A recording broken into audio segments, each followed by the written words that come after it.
Assalamualaikum, selamat pagi, selamat siang, selamat sore, dan selamat malam. Sesi ini membahas modul 6 kegiatan belajar 1, prinsip-prinsip pemberian nilai pada mata kuliah evaluasi pembelajaran di SD.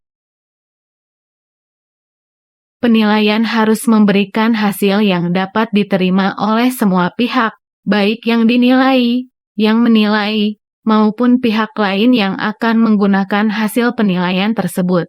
Hasil penilaian akan akurat bila instrumen yang digunakan untuk menilai, proses penilaian, analisis hasil penilaian, dan objektivitas penilai dapat dipertanggungjawabkan. Untuk itu perlu dirumuskan prinsip-prinsip penilaian yang dapat menjaga agar orientasi penilaian tetap pada framework atau rel yang telah ditetapkan. Penilaian harus memperhatikan prinsip-prinsip berikut. 1. Sahih. Agar sahih, valid, penilaian harus dilakukan berdasar pada data yang mencerminkan kemampuan yang diukur. Untuk memperoleh data yang dapat mencerminkan kemampuan yang diukur harus digunakan instrumen yang sahih juga. J itu instrumen yang mengukur apa yang seharusnya diukur. 2. Objektif. Penilaian tidak dipengaruhi oleh subjektivitas penilai. Karena itu perlu dirumuskan pedoman penilaian, rubrik, sehingga dapat menyamakan persepsi penilai dan meminimalisir subjektivitas. Apalagi dalam penilaian kinerja yang cakupan, otentisitas, dan kriteria penilaiannya sangat kompleks. Untuk penilaian lebih dari satu perlu dilihat reliabilitas atau konsistensi antar penilai, inter-rater reliability, untuk menjamin objektivitas setiap penilai. 3. Adil.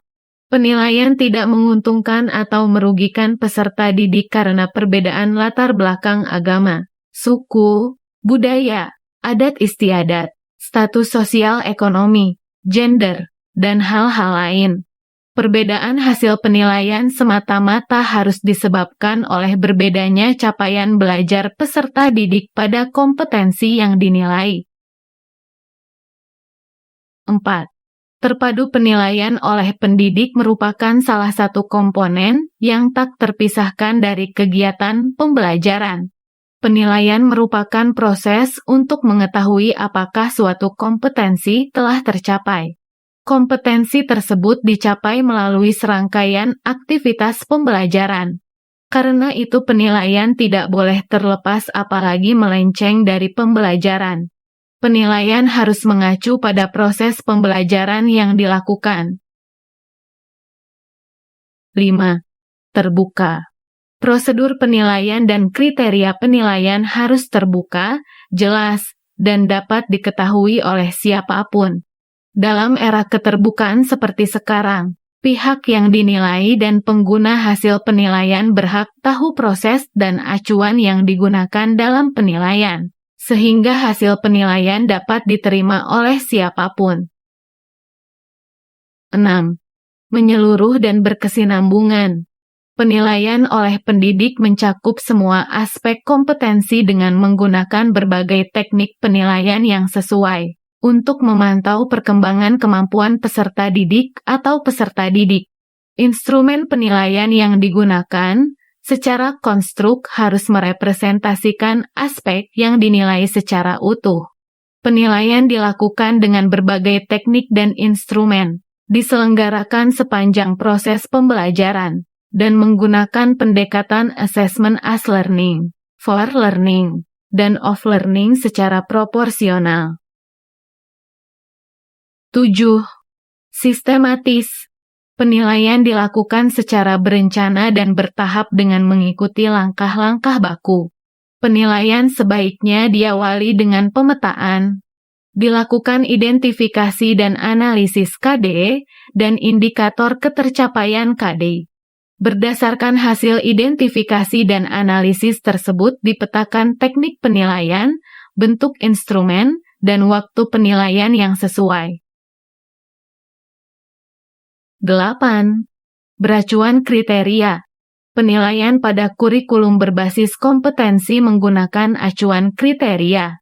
Artinya, untuk menyatakan seorang peserta didik telah kompeten atau belum bukan dibandingkan terhadap capaian teman-teman atau kelompoknya, melainkan dibandingkan terhadap kriteria minimal yang ditetapkan. Peserta yang sudah mencapai kriteria minimal disebut tuntas, dapat melanjutkan pembelajaran untuk mencapai kompetensi berikutnya. Sedangkan peserta didik yang belum mencapai kriteria minimal wajib menempuh remedial. 9. Akuntabel. Penilaian dapat dipertanggungjawabkan, baik dari segi teknik, prosedur, maupun hasilnya.